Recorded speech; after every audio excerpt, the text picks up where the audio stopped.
Escuchar a mis escuchas, a las que están atentas al podcast y me van recomendando a quienes entrevistar. Eso hago. Una de mis escuchas es Lorena Paz, a quien entrevisté ya en el episodio 46. Ella me regala su escucha y sus recomendaciones. Gracias, Lore. No cabe duda que aprendemos a escuchar y escuchamos para aprender. Ejercitando la paciencia, invitamos a nuestro interlocutor a ahondar en un tema. Nos dice Julia Camerón en El arte de escuchar, lo que estoy leyendo ahora. A este interlocutor, Gonzalo Sierra, lo invitamos a charlar sobre realidad virtual y aumentada en salud. Él es un realizador transmedia argentino. Se dedica a la realización y producción audiovisual involucrando tecnología y creatividad. Hablamos del metaverso, de la inmersión, de diseñar las experiencias de los pacientes durante las sesiones de quimioterapia y de investigar el uso de la realidad virtual en el contexto de los hospitales. Mi nombre es Mariana Salgado, esto es Diseño y Diáspora.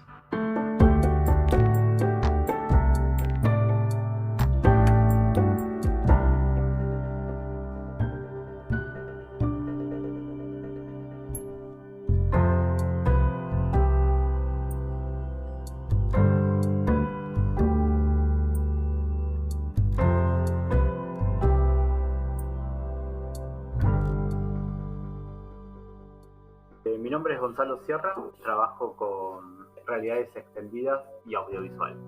¿Y qué estudiaste cuando estudiaste? La verdad es que no estudié, pero empecé a trabajar de muy joven. Empecé a los 17 años con fotografía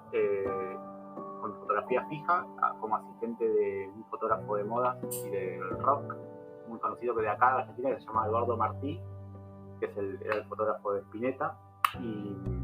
Y bueno, empecé ahí y de a poco después pasé al audiovisual, después como a la animación y después al desarrollo de páginas web. ¿Qué cosas hacen de realidad virtual y de realidad aumentada? Bueno, en realidad virtual trabajamos con videos 360, bastante, filmamos, hacemos producciones propias, documentales, videoclips.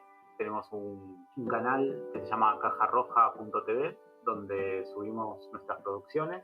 Tenemos algunos documentales y algunos recitales, o la temática es como cultura y el impacto social. Pero estas son cosas de realidad virtual, o sea que yo necesito unos cascos especiales para poder verlo.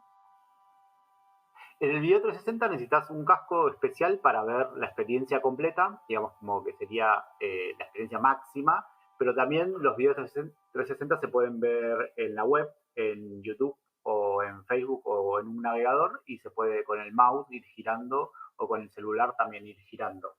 Pero la sensación de inmersión se da con el casco. Y también están trabajando con algunos temas que tienen que ver con salud, ¿cierto? Sí, de los primeros proyectos, cuando empezamos con realidad virtual, de los primeros proyectos que encaramos como propios, empezamos a ver qué pasaba llevando esta tecnología a... La verdad que lo pensamos como en dos maneras. Una, cuando empezamos a probar la tecnología, vimos que como que no solo era un medio de comunicación, sino que también era un medio de transporte, era una forma de poder trasladarse a otros lugares, como que esa es la sensación que daba ponerse un casco. De hecho, técnicamente se llama telepresencia, ¿no? Como que el televidente o el radioescucha en realidad virtual tiene un casco, es un telepresente, está telepresente en otro lugar. Y a partir de ahí pensamos, bueno, ¿qué lugar hay donde la gente no quisiera estar y preferiría estar en otro? Y se nos ocurrió empezar a probar esta telepresencia en salas de quimioterapia, en Ok, hospitales ¿y públicos. qué pasó? Bueno, nos juntamos con una organización que ya estaba trabajando ahí, fuimos al Hospital de Clínicas o al Hospital San Martín, que en Capital Federal, acá en Argentina, en Buenos Aires, y junto con la organización y el cuerpo médico de ese hospital empezamos a hacer unas primeras pruebas y tuvimos muy buenos resultados, eh, muy inmediatos sobre todo. O sea, que ustedes les ponían los cascos a gente que estaba en la sesión de quimioterapia y podían estar en una isla en el Caribe. ¿Eso es la onda? Claro, nosotros teníamos unos contenidos propios, al principio teníamos una idea muy, ¿cómo se llama? Como muy naive, para decirlo de una manera, que teníamos filmados unos atardeceres de playa, unos bosques, como todos unos paisajes muy contemplativos e idílicos, y dijimos, bueno, vamos a poder llevar a alguien que está como medio estresado a un lugar tranquilo, y no funcionó así. O sea, sí funcionó lo de transportarse y modificar el entorno, ¿no? Como que en general los hospitales, sobre todo los hospitales públicos acá, los entornos no son como muy positivos. Funcionó la cuestión de decir, bueno, ahora estoy en una playa, pero la gente la verdad que se aburría mucho. Al ser un contenido tan pasivo, era como, les parecía aburrido. Entonces, a partir de ahí, digamos, la primera prueba fue bien, pero el contenido no fue tan óptimo como pensamos. Querían otro tipo de contenidos. Entonces, a partir de ahí empezamos a trabajar sobre el contenido para ese público en específico. ¿Y qué tipo de contenidos te decían que querían? Bueno, había mucha gente que había muchos hombres que querían partidos de fútbol, como ese tipo de cosas, pero nosotros tomamos la decisión del proyecto restringirlo a todo lo que es cultural, social y de esparcimiento. Entonces empezamos a hacer como paisajes o lugares, pero más con caminatas, con otro tipo de movimientos dentro de la experiencia, y después a filmar recitales, algunas obras de teatro, bueno, algunos documentales, y eso lo empezamos volvimos para llevarlo a la gente. Bueno, como el partido de fútbol, la verdad que ya es bastante emocionante verlo por la tele, ¿no? Tiene que tener algún sentido esto de la tridimensionalidad. Claro. Sí, el problema del partido de fútbol es que, bueno, hay como muchos hinchas de cada equipo, el partido van cambiando todo, o sea, como que hay que tener un nivel de actualización muy de noticiero. Y lo otro es como más trascendente, o sea, no sé, una obra de teatro es para siempre, un recital también, algo más cultural, me parece que trasciende más. Pero esto de las obras de teatro en 3D, el que está mirando está como en el centro del teatro, o sea, ¿están como hechas especialmente para este formato o es que solamente están filmadas y uno la mira como un espectador normal desde un solo ángulo? Las dos cosas. Unas están especialmente filmadas y otras están puestos como si el que se pone el casco estuviese en primera fila viendo, como en un lugar privilegiado. ¿Y ustedes tenían algún contacto con la salud antes o cómo se les ocurrió empezar a trabajar en colaboración con los hospitales? No, la verdad que, o sea, contactos, pero, o sea, Julieta, su madre era médica, pero se nos ocurrió porque nos pareció que era como el lugar más indicado para transformar el entorno. Como que al principio era como eso y la cárcel, o una cárcel, pero la verdad que nos resultó más accesible un hospital. ¿Y cómo es el deal con el hospital? ¿Ustedes le dan los cascos y les dan el contenido? O sea, ¿ustedes crearon un servicio de esto? ¿Cómo funciona? Nosotros no creamos un servicio de esto, digamos, lo estuvimos desarrollando los contenidos y siempre con los hospitales lo que estamos arreglando es poder probar las experiencias. Y nosotros llevamos los cascos, digamos, los llevamos y nos lo traemos. Y ahora, o sea, es un proyecto que anduvo bastante bien, y el tema de la pandemia hizo que tengamos que parar porque los hospitales estaban ocupados con otras cosas. Y estamos, el año pasado volvimos a retomarlo, digamos, con la relación de los hospitales.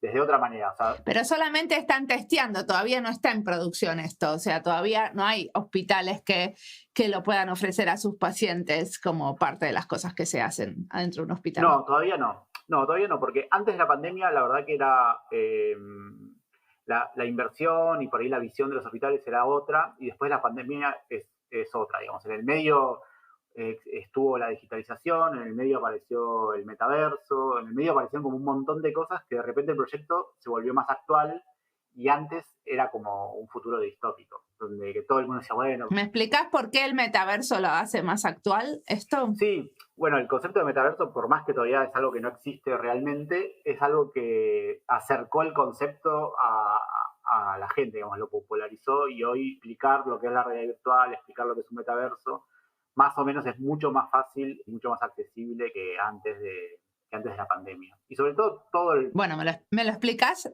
¿Me lo explicás? ¿Qué es el metaverso? Ah, bueno, Sí. el metaverso es como la evolución de la web, digamos, como que hasta el metaverso la web tiene 3 etapas. La primera es como la de las empresas o la .com. Después la segunda etapa es la social, donde la gente se integra dentro de Internet. Y ahora es como que la tercera etapa, que está proyectada que sea el metaverso, donde los usuarios ya directamente se pueden meter dentro de Internet. Que el objetivo es que sea con realidad aumentada y realidad virtual, digamos, que la Internet genere entornos, que no sea solo en una pantalla plana, sino que puedas navegarla físicamente, espacialmente. Entonces, ¿esto cómo sería en el hospital? O sea, la gente podría como desde un hospital entrar al metaverso y ponerse a como interactuar con otros. ¿Cómo funciona? Claro, nosotros lo que queremos desarrollar es un metaverso de salud donde, digamos, el metaverso esté moderado y que la gente que acceda sepa que está preparado para ese público. Y dentro de ese metaverso buscamos vincular a la gente entre sí y compartir experiencias. Ahora este año que estamos volviendo, estamos empezando como 2 investigaciones en base a esto, ¿no? Como una investigación como de experiencia de usuario y una investigación de ecología para generar unos papers. Y lo que cambió de antes de la pandemia a ahora es que lo que estamos probando es la interacción, no solo con otras personas, sino con el tipo de contenido. Entonces estamos aplicando un programa de dibujo donde varias personas pueden dibujar en el mismo espacio y de mientras ir conversando y charlando y teniendo un contacto con otra persona. Entonces es un punto de unión en el metaverso de 2 personas en 2 situaciones distintas. Pero, ¿cuál es el escenario que se imaginan en salud? O sea, yo soy una paciente con cáncer, vos sos otro y ¿qué es lo que dibujamos y charlamos? O sea, ¿es como parte de nuestro tratamiento? ¿Cómo funciona? Sí, lo que encontramos lo que encontramos siempre, nosotros el proyecto lo encaramos con el cuerpo médico, ¿no? O sea, lo trabajamos en conjunto. Y lo que encontramos es que disminuye muchísimo el estrés y la ansiedad dentro de los tratamientos, desde personas que estaban por comenzar el tratamiento, que pedían el primer turno y cuando vieron que iban a venir al tratamiento o a la primera sesión y estaban los cascos y iba a tener este tipo de experiencias dentro del tratamiento, como que ya venían de otra manera, venían predispuestos de otra manera. En el ciclo de vida como del paciente, digamos, el pico de estrés es el día anterior de ir a la sesión, como que cuando llega más estresado, donde hay mucha ansiedad, hay miedos, sobre todo al principio. Digamos, parte del proceso que también lo hacíamos antes era que si bien se ponían los cascos y veían una experiencia de un video, lo que se generaba en la sala era como una sociabilización de gente que por ahí estaba como muy concentrada en sus cosas o estaban cabizbajas o mirándose como más encerradas en sí mismos. De repente empezaban a preguntarle al otro qué veía, si veía lo mismo. Entonces se terminaba como dentro de la sala como todos hablando, comentando de esto. Entonces... O sea que hay varios pacientes con cascos al mismo tiempo. Antes eran de a uno porque llevábamos un casco. Ahora la idea es empezar a que haya varios pacientes al mismo tiempo, pero no hace falta que estén en la misma sala. Ok, o sea, como que el que tiene los cascos les va contando a los que no lo tienen qué es lo que está pasando, qué es lo que está viendo. Claro, exactamente. Sí, eso es lo que pasaba con los videos y eso generaba como una distensión muy grande dentro de la sala y era favorable para todos, porque también otra cosa que descubrimos junto con el cuerpo médico era llegaban como muy estresados y el pico de estrés más alto era cuando le inyectaban la vía y era como un problema para el enfermero o la enfermera y para el paciente, porque estaba con las venas duras, nervioso, no les costaba encontrarlo. Y ahí, con esa, digamos, poniendo un casco en esa primera llegada, como que se resolvía un punto que era bastante crítico dentro de la terapia. O sea que la persona está dentro de una obra de teatro y hay una enfermera mientras tanto poniéndole algo. Claro, buscándole la vía y poniéndole eso, que es desde donde va a recibir la medicación, tantas horas o lo que dure, lo que sea, cada caso es distinto, pero bueno, pero es el comienzo. Ok, como de alguna manera lo distraían. Claro. Ok. Y entonces, ahora, ¿qué es lo que pasaría en el metaverso? En el metaverso, la idea, esta primera inmersión la pensamos mantener porque es clave. Y después en el metaverso lo que pasaría es que podría como digamos, dibujar en realidad virtual, ¿no? Que es una cosa, es un dibujo como espacial, lo dibujas en el aire y tiene animaciones y se genera como una obra y podés dibujar y hablar al mismo tiempo. Entonces lo vemos como un punto de unión artístico y social. Como es una especie de arte terapia, pero con arte de nuevas tecnologías. Exacto, claro, como en otro entorno, con un entorno modificado. Y esto, o sea, la idea es que varios pacientes están al mismo tiempo en este espacio 3D que se puede ir como conformando y dibujando. Claro, la idea es que puedan estar varios pacientes al mismo tiempo y también que haya profesores de dibujo o voluntarios que estén desde el otro lado también interactuando con los pacientes. ¿Y esto en qué estado está cuando lo piensan implementar? Y esto estamos ya trabajando en el Castro Rendón, que es el hospital de Neuquén, que es un hospital como de alta tecnología, que es el más importante de Patagonia Norte, y ya estamos diseñando los estudios para empezar. O sea, estamos a 2 meses de empezar los estudios. ¿Y qué serían los estudios? O sea, como pensar a cuánta gente van a testear y de qué manera. Claro, sí, para poder saber qué es lo que, digamos, tener los primeros papers sobre esta tecnología aplicada en este tipo de terapia. ¿Y ustedes están haciendo, o sea, como una investigación de doctorado o una investigación adentro de una universidad o es una cosa independiente? No, es una investigación independiente, privada. O sea, como de alguna manera de esto van a sacar una patente después, ¿entiendo bien? O sea, nos gustaría, pero bueno, es bastante complicado patentarlo porque en realidad la tecnología ya está diseñada y nosotros lo que estamos haciendo es una implementación de esa tecnología. Y entonces, ¿cómo se puede diseñar un negocio alrededor de esto? ¿Cuál sería el negocio que ustedes quieren desarrollar? Si es una investigación privada, supongo que pensaron en cómo sigue. Sí, para nosotros el negocio de nosotros lo que queremos hacer es una plataforma, digamos, donde se pague por el acceso a la plataforma y también donde haya donaciones o colaboraciones para producir contenidos muy específicos. Entonces, lo que queremos es juntar como pacientes y voluntarios y ir recibiendo, o sea, cobrando como esa licencia por el uso. Y siempre el tipo de, o sea, como de escenarios que a ustedes se les ocurre, o sea, con los que estás trabajando, son esto de que entretener o transportar al paciente hacia otros lugares, o también hay, por ejemplo, hay otras maneras de usar esta tecnología. No sé, a mí se me ocurre también que puede ser interesante antes de ir a una operación, hacerle saber al paciente qué es lo que va a pasar alrededor de su cuerpo o cómo va a ser la operación, cómo prepararlo para el momento de la operación, ¿no? Sí, bueno, la realidad virtual tiene como muchos usos, sobre todo en lo que es capacitación y educación. Es muy instructivo lo que genera. Eso lo hacemos más comercialmente, pero bueno, tratamos del proyecto de enfocarlo, o sea, que no se nos haga un abanico porque se nos vuelve incontrolable. O sea que el principal uso sería esto de entretener al paciente mientras está en el hospital y que se transporten a otros lados. Exactamente, sí, como que tener experiencias donde pueden estar solos y tener viajes o vivir experiencias culturales o interactuar con otras personas dentro de este metaverso. Sí, nosotros lo estamos empezando a utilizar dentro de quimioterapia y diálisis y también empezando a probar con adultos mayores, que bueno, que también cada público tiene como otro tipo de expectativas sobre la tecnología y sobre lo que quiere ver dentro de esa tecnología. Totalmente. Supongo que también debe ser como difícil para la gente que nunca usó este tipo de cosas, de golpe imaginarse qué es lo que puede llegar a pasar ahí. Sí, sobre todo con adultos mayores hay como mucha resistencia con el coso de la realidad, la tecnología, pero después cuando lo prueban dicen, mirá, y quieren más. Y la verdad que está bueno, o sea, vimos hasta gente, no sé, que la llevamos a lugares que por ahí nunca pudo ir, o al pueblo de su familia en otro lado, o sea, gente que lloró con el casco puesto. que fue bastante impresionante. ¿Pero que ustedes hacen contenido especialmente para una persona?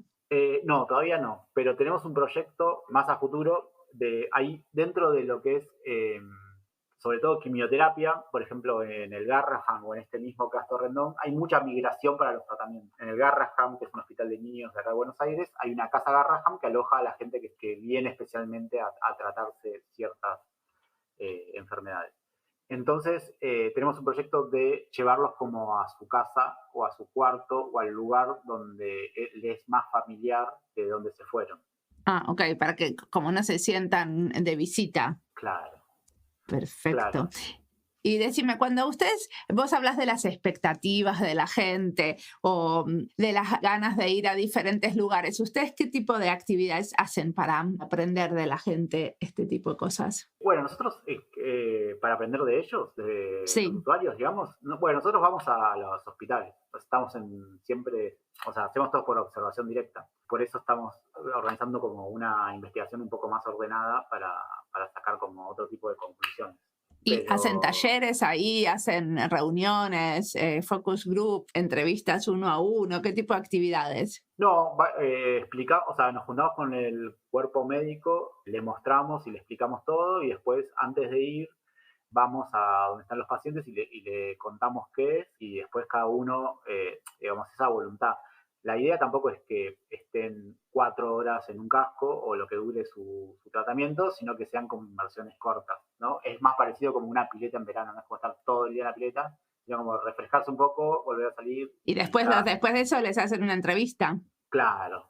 Sí, una entrevista de cómo se sienten antes y después, y a partir de ahí vamos teniendo como su estado de ánimo. Y cuando vos hablas de esto de que la gente interrelacione con otra gente, ¿con qué otra gente? ¿Con otros pacientes o con otras personas usando la plataforma al mismo tiempo en otros países? ¿Cómo sería? Mira, ahora tenemos como, justamente es lo que queremos probar, es por un lado probar con otros familiares, digamos, con otras personas allegadas, y también con otras personas que se ofrezcan como voluntarios para charlar con alguien que sabe que está del otro lado, está en un hospital o en una situación, en ese tipo de contexto. Pasa mucho, sobre todo en quimioterapia, que los pacientes tienen como una cuestión en general, no todos obviamente, pero hay muchos, sobre todo al principio, que no quieren que los vea, que se les cae el pelo, que como se sienten muy vulnerables frente a esa condición, frente a sus familiares. Entonces, hay mucha gente que está sola o que quiere estar sola. Entonces, hay mucha necesidad de por ahí de hablar o de expresarse o de sacar cuestiones, y este tipo de tecnología, o la tecnología en general, digamos, lo que es el chat o los avatars o el metaverso, genera como esa distancia donde uno se libera un poco más uno a uno o cara a cara. Bueno, tiene un poco el anonimato, ¿no? Que no necesariamente cuando yo tengo un avatar no me están viendo la cara, y eso hace que de alguna manera, bueno, sea más fácil hablar de algunas cosas, supongo. Exactamente. Eso sucede y eso es lo que es algo que queremos comprobar este año. Perfecto. O experimentar con ese tipo de interactividad que hasta ahora lo tenemos probado, pero a muy baja escala.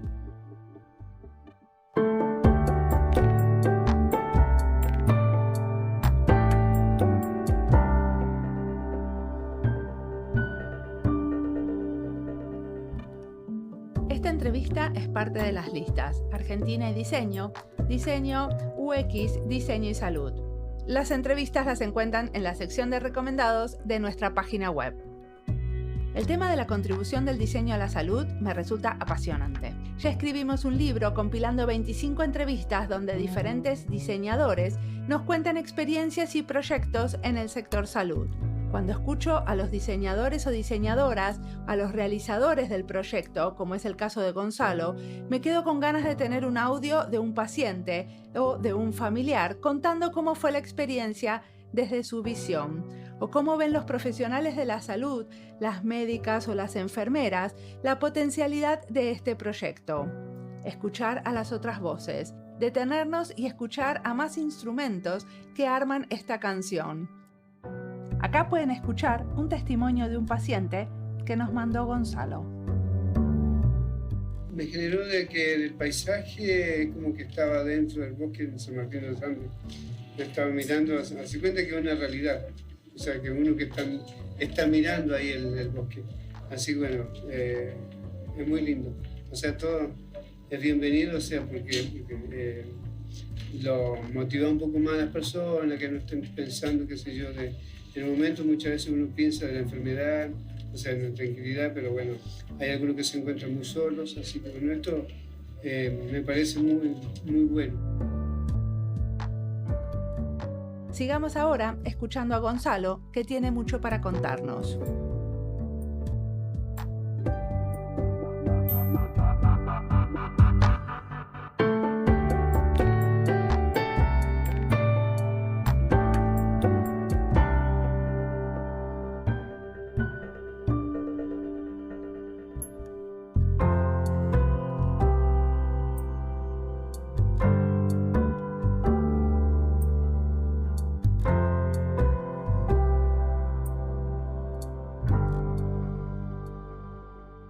Una de las cosas que ustedes dicen es que quieren tokenizar el bienestar. ¿Qué quiere decir tokenizar el bienestar?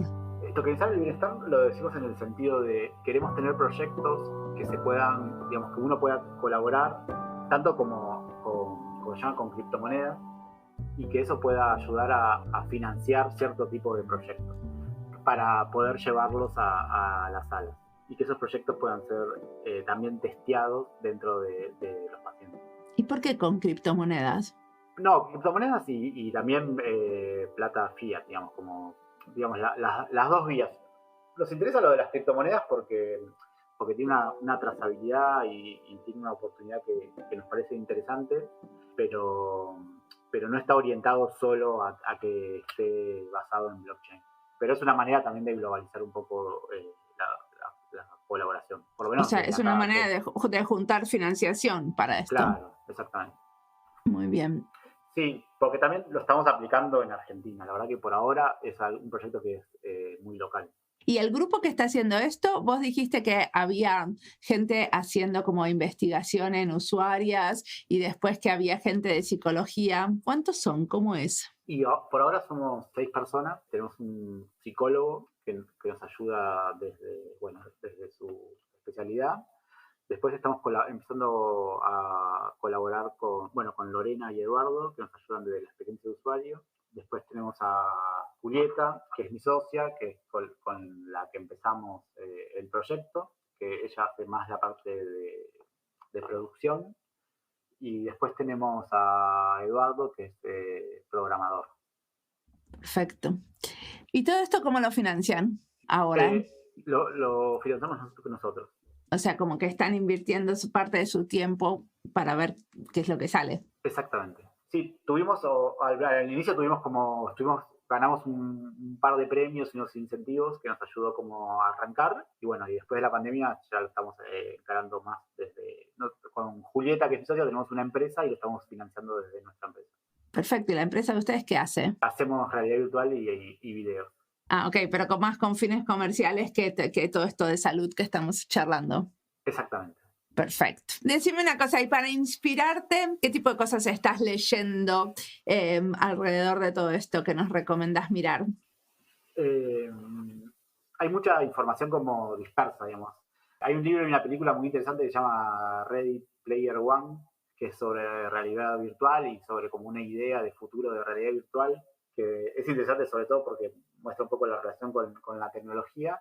Y después muchos medios especializados, pero no hay todavía algo que sea como muy específico del tema. Es muy emergente. Yo doy clases de realidades extendidas en la UNSAM, en la universidad de acá.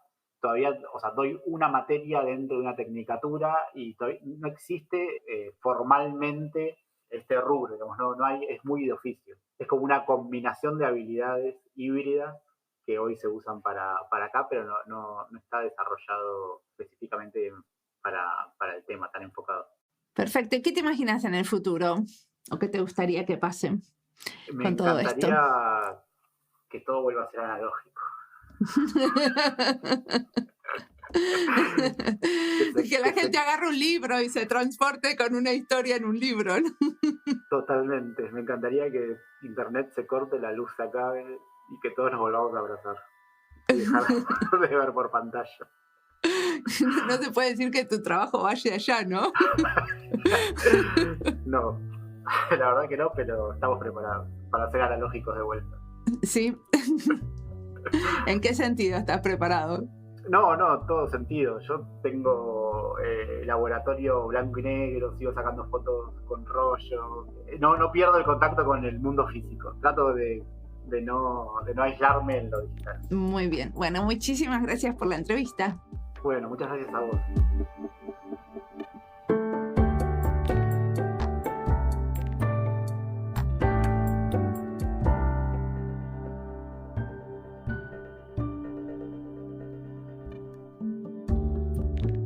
Siempre pregunto cómo se financian los proyectos.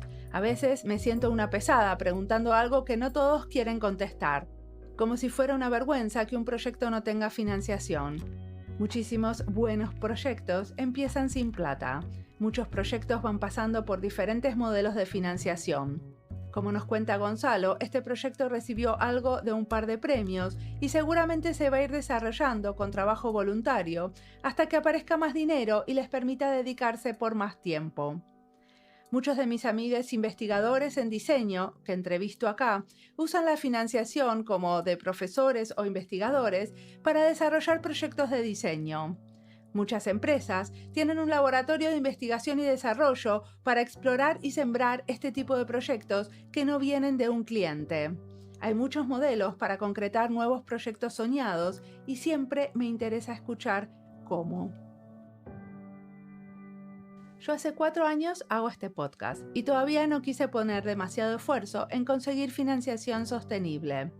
Ya hablé de esto en varios otros episodios. Son decisiones relacionadas a qué priorizar, si seguir desarrollando el proyecto con la misma intensidad o pararlo por un tiempo para buscar un modelo de financiación sostenible. Todo no se puede, las fichas que tenemos no son infinitas. Sigo haciendo esto con mi equipo, la mayoría voluntarios, algunos estudiantes que se van sumando y la contribución de algunos con los que hago series temáticas.